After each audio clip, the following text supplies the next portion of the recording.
میں ہوں سید توصیف علی اور آپ دیکھ رہے ہیں ہمارا اسپیشل پروگرام رمضان ٹائم SC نیوز پر۔ آپ اور میں بخوبی واقف ہے کہ رمضان المبارک کا مہینہ جتنی جلدی آتا ہے اتنی 2 گنا تیزی سے یہ ہمیں چھوڑ کر چلا جاتا ہے۔ اس کی رفتار اتنی ہوتی ہے کہ ہم عبادتوں میں صحیح طریقے سے اپنے آپ کو مشغول نہیں کر پاتے ہیں، اور جس طریقے سے رمضان المبارک کی قدردانی کرنی چاہیے ویسی قدر ہم نہیں کرتے ہیں۔ اسی سلسلے کو آگے بڑھاتے ہوئے رمضان المبارک کے موقع پر جو ہم نے پروگرام شروع کیا تھا رمضان ٹائم، اسی کے کارواں کو آگے بڑھاتے ہوئے آج ہم بات کرنے والے ہیں محمد زبیر صاحب سے، جو کہ ایک نوجوان عالم ہے اور ساتھ ہی ساتھ امام و خطیب ہے آمنہ مسجد کے۔ تو مولانا آپ کا خیر مقدم ہے ہمارے پروگرام میں۔ آپ سے پہلا سوال یہ پوچھ رہا ہوں کہ جو شب قدر ہے جسے ہم آخری عشرے کی 5 طاقتوں میں ڈھونڈتے، تو اس کی فضیلت اور اس کی اہمیت پر مختصر سی روشنی ڈالیں۔ ونصلی علی رسولہ الکریم اما بعد فاعوذ باللہ من الشیطان الرجیم بسم اللہ الرحمن الرحیم انا انزلناہ فی لیلۃ القدر وما ادراک ما لیلۃ القدر لیلۃ القدر خیر من الف شہر تنزل الملائکۃ والروح فیہا باذن ربہم من کل امر سلام ہی حتی مطلع الفجر صدق اللہ العظیم۔ محترم ناظرین، شب قدر اللہ کی طرف سے اس امت محمدیہ کے لیے انتہائی بہت بڑی نعمت ہے۔ پچھلی امتوں کو اللہ نے رمضان نصیب نہیں کیا، اس امت کا یہ خاصہ ہے کہ اللہ نے اس امت کو رمضان المبارک کا مہینہ عطا فرمایا، اور مزید یہ کہ اس میں جو آخری عشرہ ہوتا ہے، آخری عشرہ بہت ہی اہمیت کا حامل ہے، اور آخری عشرے کے اندر طاق راتیں اس کی اہمیت بہت زیادہ ہے، اس کی فضیلت، اس کی قدر و منزلت یہ بیان سے باہر ہے۔ اللہ کے رسول صلی اللہ علیہ وسلم کی عادت شریفہ رہی ہے، جب تک آپ حیات رہے تو آپ نے ہر سال رمضان کے اخیر عشرے کا اعتکاف فرمایا ہے۔ نہ یہ صرف خود اعتکاف فرمایا ہے بلکہ اپنے صحابہ کو بھی اس کی ترغیب دی ہے اور تلقین کی ہے کہ آپ بھی میرے ساتھ رمضان کے آخری عشرے کا اعتکاف کرو۔ یہ سنت موقدہ ہے، اور اس کے اندر حکم فرمایا اللہ کے نبی صلی اللہ علیہ وسلم نے کہ رمضان کے آخری عشرے کے اندر شب قدر کو تلاش کر۔ ہمارے یہاں بر صغیر کے اندر ہمارے یہاں ایک رسم یہ ہوتی ہے کہ ہم نے صرف ایک رات متعین کر لیا ہے، 27ویں شب جسے کہتے ہیں، بس ہم اس ایک رات میں جاگ لیتے ہیں اور عبادت کر لیتے ہیں، اور بس اس پر اکتفا کر کے بیٹھ جاتے ہیں، اور یہ سمجھ لیتے ہیں کہ میں نے جو ہے تو 1000 مہینوں کی عبادت کا ثواب حاصل کر لیا۔ جبکہ حدیثوں میں کہیں یہ نہیں ملتا یقینی طور پر کہ 27ویں شب ہی شب قدر ہو، بلکہ حضور کہہ رہے ہیں کہ اس کو آخری عشرے کی طاق راتوں میں تلاش کرو۔ حضور تلاش کر رہے ہیں، صحابہ تلاش کر رہے ہیں، تابعین نے اس کو تلاش کیا، تبع تابعین اس کو تلاش کر رہے ہیں، ائمہ مجتہدین ہمارے اسلاف نے اس کو تلاش کرتے آئے ہوئے ہیں، لیکن میں اور آپ جو ہے تو بس ایک ہی شب پر اکتفا کر لیتے ہیں اور بس چھٹی۔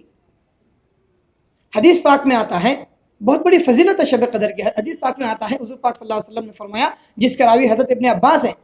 فرمایا اے ابن عباس، تمہارے اوپر ایک بہت ہی عظیم الشان مہینہ آ رہا ہے رمضان کا، اور اس رمضان کے مہینے میں آخری عشرے میں ایک رات ہوتی ہے شب قدر۔ جس نے اس کو پا لیا، جس نے اس کو حاصل کر لیا، اس نے بہت ساری خیر حاصل کر لی، اور جس نے اس کو گنوا دیا اس نے بہت بڑی خیر سے جو ہے تو محروم ہو گیا۔ پھر حضور نے آخری جملہ فرمایا، اس سے بدقسمت ہے جو بدقسمت ہی اس سے محروم ہو سکتا ہے شب قدر کی عبادت سے۔ اس لیے ناظرین، ابھی ہمارے پاس جو ہے تو 2 طاق راتیں تو گزر گئی، 21 اور 23ویں شب یہ ہم سے جو ہے تو گزر گئی۔ اللہ ماشاءاللہ اس کے اندر جو حضرات نے اللہ نے ان کو توفیق دی ہے، انہوں نے جاگا، عبادت کی، اللہ کو منایا، تو بس اب ہمارے پاس جو ہے تو صرف 3 راتیں بچی ہے، ایک 25ویں شب، ایک 27ویں شب اور ایک 29ویں شب۔ ان 3 راتوں میں جو ہے تو ہم جاگ لیں، کوئی بڑا مسئلہ نہیں ہے اور کوئی بڑی مصیبت نہیں ہے۔ یہ تو ہم دنیا کے کاروبار کے لیے، اگر ہمارے گھر میں شادی بیاہ ہوتی ہے، کوئی فنکشن ہوتا ہے، تو ہم کئی راتیں جاگ لیتے ہیں۔ خود میں آپ سے ایک سوال پوچھتا ہوں ناظرین، اگر آپ کے یہاں شادی ہو، آپ کی لڑکی کی یا آپ کے بچے کی کسی کی شادی ہو، تو آپ صحیح بتاؤ، ماں باپ اور جو قریبی رشتہ دار ہے وہ کتنے دن جاگتے ہیں؟ خود ان سے پوچھو آپ شادی کے بعد بھئی کیا ہوا، اب بس پوچھو مت، اب جا کے سکون ہوا۔ میں جو ہے تو جب سے شادی کی تاریخ پکڑے تھے یا جب سے جو ہے شادی کی کارروائی شروع کیے تھے، میری آنکھ نہیں لگی، میں سویا نہیں، 3 دن گزر گئے میں سویا نہیں، 10 دن گزر گئے میں سویا نہیں۔ تو ہم جو ہے تو دنیا کے کاروبار کے لیے جس میں کوئی عبادت کا ثواب نہیں اور کوئی جاگنے پر ثواب نہیں، ہم جاگ لیتے ہیں۔ اور یہاں پر اللہ کہہ رہے ہیں خیر من الف شہر۔ اب لو، اس سے بڑی فضیلت اور کیا ہو سکتی ہے؟ خود قرآن کہہ رہا ہے خیر من الف شہر، یہ 1000 مہینوں سے افضل ہے۔ اب کتنی افضل ہے؟ واللہ عالم بالصواب، اللہ ہی بہتر جانتا ہے کتنی افضل ہے۔ 1000 مہینوں سے افضل فرمایا، 1000 مہینوں سے افضل صرف ایک رات جاگنا۔ اور 1000 مہینے کو ناظرین اگر ہم تقسیم کریں سالوں پر، سالوں کے اعتبار سے اگر اس کا موازنہ کریں تو 84 سال 4 مہینے ہوتے ہیں۔ 1000 مہینوں سے جو افضل اللہ نے کہا نا، ان 1000 مہینوں کو ہم ڈیوائڈ کریں، تقسیم کریں تو حساب نکلتا ہے 84 برس 4 ماہ گویا کہ اس نے اللہ کی عبادت کیا۔ 84 برس۔ اب بتاؤ، اس لیے ناظرین اللہ تعالیٰ قرآن کے اندر کہہ رہے ہیں اِنَّا أَنزَلْنَاهُ فِي لَيْلَةِ الْقَدْرِ، ہم نے قرآن کریم کو شب قدر میں نازل فرمایا۔ وَمَا أَدْرَاكَ مَا لَيْلَةُ الْقَدْرِ، اللہ کیا کہہ رہے ہیں؟ وَمَا أَدْرَاكَ، وَمَا أَدْرَاكَ، کیا تمہیں کچھ خبر بھی ہے لیلۃ القدر کیا چیز ہے؟ یہ کون کہہ رہا ہے؟ اللہ خود کہہ رہے ہیں لیلۃ القدر وما ادراکا، ادراکا کیا تمہیں کچھ پتہ بھی ہے، کچھ خبر بھی ہے اس کی قدر و منزلت کے بارے میں، اس کی اہمیت کے بارے میں، اس کی یہ کتنی اہم ہے، اس کی اہمیت کے بارے میں کچھ پتہ بھی ہے؟ چلو اگر نہیں معلوم تو موٹا موٹا حساب لے لو، اللہ کہہ رہے ہیں خیر من الف شہر، یہ شب قدر جو ہے 1000 مہینوں سے افضل ہے۔ اس لیے ناظرین اب ہمارے پاس جتنی راتیں بچی ہیں ہم جو ہے تو کوشش کریں، ویسا بھی دیکھو ہم اپنے معاشرے کا جائزہ لیں، اپنے آس پاس ہم جائزہ لیں، نوجوان طبقہ موبائل کی دنیا میں رات بھر گزار رہا ہے، سحری تک جو ہے تو جاگ رہا ہے، تو کیوں نہ ہم تھوڑا وقت نکال کر کچھ نماز پڑھ لے، کچھ تلاوت کر لے، کچھ اللہ کو منا لے، کچھ اس میں جو ہے تو دعا اذکار کر لے۔ حضرت عائشہ رضی اللہ تعالیٰ عنہ فرماتی ہے اے اللہ کے رسول، اگر مجھے شب قدر نصیب ہو گئی، اگر میں نے شب قدر کو پا لیا تو میں اس میں کیا عبادت کروں؟ جو سوال ہمارے ذہن میں ہوتا ہے کہ اگر ہم کو شب قدر مل جائے تو ہم نے کیا کرنا چاہیے؟ تو حضور پاک صلی اللہ علیہ وسلم نے فرمایا اے عائشہ اس میں یہ دعا کثرت سے پڑھو، اللہم انک عفو کریم تحب العفو فاعف عنی، یہ دعا کثرت سے پڑھو کہ اللہ آپ سراپا معاف کرنے والے، اللہم انک عفو، اے اللہ بے شک آپ سراپا معاف کرنے والے ہیں، تحب العفو معافی کو پسند فرماتے ہیں، فاعف عنی لہذا مجھے معاف کر دیجیے۔ تو یہ دعا ہم کثرت سے پڑھیں، دعا کرے کہ اللہ پاک جو ہے تو ہم کو آنے والے جتنے طاق راتیں بچی ہے، یہ آخری عشرے کی جتنی راتیں بچی، اللہ ہم کو اس کی صحیح معنی میں قدردانی کرنے کی توفیق عطا فرمائے۔ ماشاءاللہ بہت ہی بہترین اور عمدہ انداز میں مولانا نے ہمیں شب قدر کے اوپر مختصر سی روشنی ڈالی اور بتایا کہ یہ رات کتنی اہمیت کی حامل ہے اور ہم جیسے لوگ اسے بآسانی سے جو ہے تو چھوڑنے کے لیے تیار ہو جاتے ہیں۔ تو میری آپ سبھی سے یہ التماس ہے، یہ التجا ہے کہ جو بچی ہوئی راتیں ہیں ان میں جاگ کر اسے تلاش کرنے کی کوشش کریں۔ مولانا سے میرا دوسرا سوال ہے کہ جس طریقے سے آپ نے عبادتوں کا ذکر کیا، اسی کے مد نظر میرا سوال بنتا ہے آپ سے کہ جو ابھی فی الحال جو آپ پر میں بخوبی واقف ہے کہ ملک جو ہے تو لاک ڈاؤن کی حالت میں ہے، اور ایسی حالت میں ہر نوجوان ہر انسان جو ہے تو فرصت میں ہے، تو عبادت تو کس طرح سے کی جائے؟ خاص طور پر ان راتوں میں جب 5 طاق راتیں انسان جاگے تو کون کون سی عبادتیں کرے؟ مثلا نمازیں پڑھے، تلاوت قرآن پڑھے، یا کوئی مخصوص عبادتوں کا ذکر احادیث مبارکہ میں ہے یا نہیں؟ ماشاءاللہ آپ نے بڑا ہی اچھا اہم سوال کیا ہے۔ میں سمجھتا ہوں کہ اس سے اچھا موقع ہمارے پاس شاید ہی کبھی آئے، یعنی فرصت ہے، مردوں کے پاس فرصت ہے، یعنی گزشتہ تو اس سے پہلے جو ہے تو یہ استتی سے پہلے مطلب یہ بھی جو لاک ڈاؤن ہے، یہ حالات پہلی بار آئے ہیں ایسے اس امت کے اوپر کہ سب اپنے گھروں کے اندر محبوس ہیں، اور میں سمجھتا ہوں کہ عبادت کرنے کا سب سے بہترین موقع اپنے فیملی کے ساتھ، اپنے اہل خانہ کے ساتھ، اس سے اچھا اور کوئی نہیں ہو سکتا ہے۔ کیونکہ دیکھو یہ لاک ڈاؤن کی وجہ سے جو ہے تو ساری انسانیت خصوصاً جو دینی شعبے ہیں وہ زبردست متاثر ہوئے ہیں، مدارس متاثر ہوئے ہیں، مکاتب متاثر ہوئے ہیں، مساجد میں عبادت متاثر ہوئی ہے۔ تو اب شب قدر کے اندر جو ہے تو آپ نے جو کہا کہ بھی کوئی مخصوص عبادت اگر احادیث مبارکہ کے اندر کوئی ہو تو وہ بتلائے، تو دیکھو حدیث میں